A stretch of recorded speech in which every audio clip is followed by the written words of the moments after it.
omuntu owamwe ne mumukuba emiggo obulo omutta obusi amagye gamukubye amagye gabadde gakola kiwali awatabadde yadde okulwana poliisi ekimye ekipatula empitirivu okubula okutta abantu omagale munkuba ne mwabasamasa yene n'akaaba ekifuba omutwe gumuluma awulira afa yene n'emiggo gyonna gye musazesaze mu mugongo lijosa bamukutte bamusibye jasa okwagala okufuna obwenkanya nekimukubye emiggo obula omutta lwaki oba ottooma okuba omwaka omutuusa ku ekyo tuli banyiivu nnyo mukono okuva ku bakulu abawaggulu paka abawansi tubakooye tuli banyiivu nnyo ku gyemukoze Andrew Ssenyonga tetuli basanyufu tuli manyiivu nnyo naddala ffe ab'opposition ate ffe tunyiize na nnyo kukuba omubaka wa Andrew Ssenyonga yadde abadde mu kipata kyammwe ekyena ali mugasi. Erinnya lyange nze Kiralire Shadrack nga ndi mukulembeze ndi wano okuvumirira ekikolwa ekyakoleddwa ku muganda waffe Andrew Ssenyonga kubanga ebikolwa bino byabaddewo nze nga wendi ku ssini ndabira ddala bulungi ekyabadde kigenda mu maaso era ekikolwa kino ekyamazima kiringa ekyabadde ekipange kubanga mu kwetegereza ekyabaddewo nalabye nze kennyini n'amaaso gange lwatuuka ku poliisi oluvannyuma lwa Andrew okutugamba nti banaye bakutte regisitula waffe wamu ow'eggoma wamu ne ba agenti bange abalala naye sitegedde ensonga lwaki babakutte mumperekereko tugende tulabe ekigenda mu maaso ku poliisi. Twatuuka ku poliisi Andrew twasangawo omusirikale nga wakayinja kamu n'omusirikale omulala nga ali mu civilian. Andrew n'agezaako okubabuuza n'okwogezaganya nabo obuzibu obuvudde obw'okukwatibwa abantu abo lwaki babakutte. Mu ddakiika ntono nnyo nga twakamala ku poliisi awo eddakiika nga 5 patro zaayingirawo. Patro bwe zaayingirawo emu ku yo DPC yalimu. DPC bwe yajja n'atuyitako n'asamba Andrew. Ekintu ekyo kye yakola kibi nnyo kubanga DPC ow'okuntikko yasookera ddala okulaga ekikolwa ekibi n'amusamba Andrew n'atalantuka n'agwa. Omukutalantuka n'agwa yakosa kigambo kya Luzungu whip n'alagira abapoliisi ne batandika okukuba. Ne muto we Rawubeni yali awo kumpi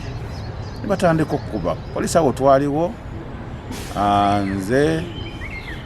chairperson wa former spite JB Wamala Saalongo waliwo bannamawulire nga Shakur Eric Yiga Isimambazi n'abantu abalala twaliwo awo batandika okukuba tutandika okusaasaana ne bakuba Andrew nga balinganga abayina ebiragiro we babijjiba mu kkube. Ekyamazima ekikolwa ekyogerwa nti nno waliwo ebijambiya nti poliisi yalumbibwa n'ab'ebijambiya kya bulimba kubanga tewaliwo omuntu yadde yali akutte ejjinja. Era kyemmanyi nti kamera zaawo bwe ziba zikola bulungi ku poliisi zisobola okuvaayo ne ziraga biki ebyali bigenda mu maaso. DPC ne bakuba Andrew n'atalantuka n'agwa ne bakuba omuvubuka oli Rawubeni naye n'atalantuka n'agwa oluvannyuma ne bamutwala ne bamukuba bamukasuka mu mwala ogulinaanye ku poliisi. Bwe twamujja nga ye n'okutegeera takyategeera. Mwami Andrew yali asigadde mu bigere ne bamukubira ddala ne bamukuba ne bamwerekereza emiggo paka ne mu kkubo kubanga yatuuka n'adduka n'ava ku station n'ajja ne ku koolansi eno ne basigala nga bakyamugoba bakuba nga bakozesa emiggo ne zisolido. So nvumirira ekikolwa ekyo era abakulembeze baffe bonna ab'oku ntikko abali mu byokwenda tubasaba muveeyo mukole okunoonyeza lwaki ekintu ekyo kyabaawo kubanga mwami Andrew tetumubala okubanga wano mu Uganda ne mu Mukono VIP omuntu yali akulembedde ku district ennamba tumutwala okubanga VIP tumusuubira okubanga ate ye talinga bantu balala ba bulijjo. So omukulembeze bw'aba yakolebwako ekikolwa bwe kityo ate abakulembeze ne bavaayo ne bagamba mbu yalumba poliisi. Yes, kubanga omuntu yenna bw'afuna okwemulugunya alina kuddukira ku poliisi fuwe tulowooza okuleka nga bagamba nti kakati poliisi tekyali y'abantu efuuse y'abasirikale bokka. Naye nze nvumirira ekikolwa ekyo n'abaakibaddemu eri abaakibaddemu nga bose abayo balaga nti basanyufu. Naye ffe tulowooza nti Mukama ye alondoola, Katonda ono alondoola era tulowooza nti abaakikola. Abalwadde bali mu mbeera ki? Essaawa ya kaakati mwami Andrew gy'ali embeera ye tennaba kubeera nnungi nnyo sinzira ku migo gye bamukuba naddala wano ku nsingo wano wo wazimbirawo obulumi bukyali bw'amaanyi abanga atereera n'ayogera naawe n'amala byayogera ne bivaako so bwatu bwakyali ate muto waffe oli Rawubeni ye yafunyemu ne kakooti mu mubiri tumanyi kikigenda kuddirira so twagala bassebo ne banyaba abatulaba n'abatuwuliriza abakola ku nsonga eyo pulezidenti waffe Yoweri Kaguta Museveni tukusaba oveeyo osindika abantu bajje batereze balabe kyeki abantu bavudde mu buntu bwa kalulu nze mu ntegeera yange ne bateekamu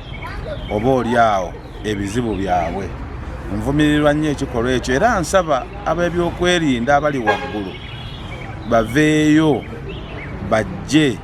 batandike okunoonyeza balabe ensonga eyo n'embeera eyo kwe yavudde okutuuka okuba kandidenti bwe batyo ng'abakuba omubbi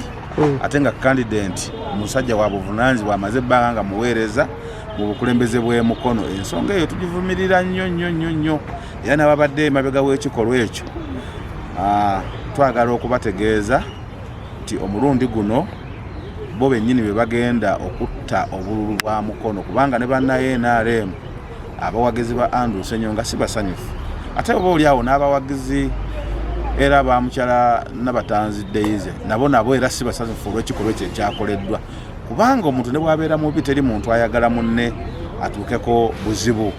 ebikolwa byonna byandibadde bikolebwa naye omuntu n'asigala nga mulamu so nvumirira poliisi nvumirira DPC waffe Mwami Mugerwa nvumirira ddala ekikolwa kye yakoze kubanga ye yasookera ddala okusamba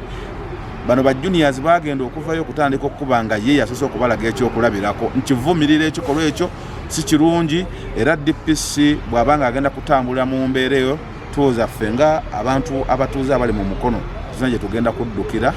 kutwala bizibu byaffe kubanga olaba DPC owa waggulu eyandibadde avayo n'asolovinga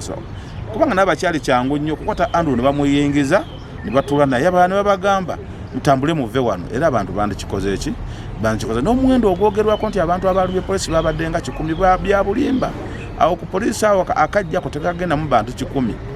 wabaddewo ekinene nnyo abantu babadde nga 30 ekinene ennyo kubanga nze naliwo njogera bye nalabako n'amaaso gange